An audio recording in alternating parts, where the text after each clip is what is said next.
Hello YouTube, welcome back to my channel. Today I just wanted to introduce you to this little orchid that I've had for a while. It's sort of one of those little hidden gems in my collection here.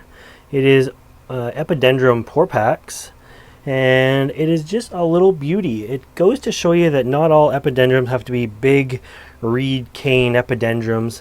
I just love this little guy, and it's out in bloom again. I've had it for quite a few years now. It's always grown just in my cool to intermediate greenhouse. It now lives over in the warm side, but it's got very thick succulent-like leaves on it. They're not overly big.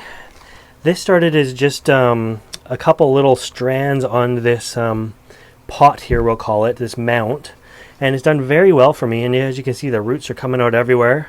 It's funny, the roots always grow towards the shade, so you can say which side of the greenhouse had the shade for all the roots here.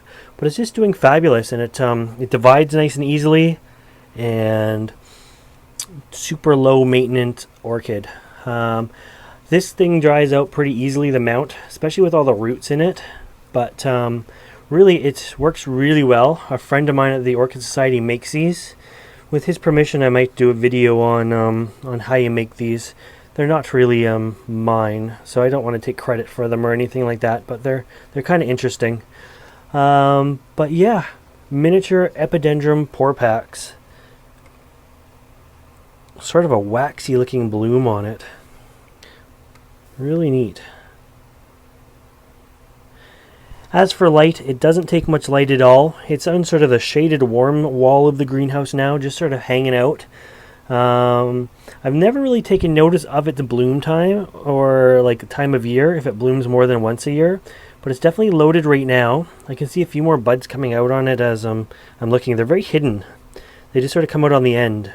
And you can see previous year's blooms. Once it blooms on the end of the cane just seems to stop growing.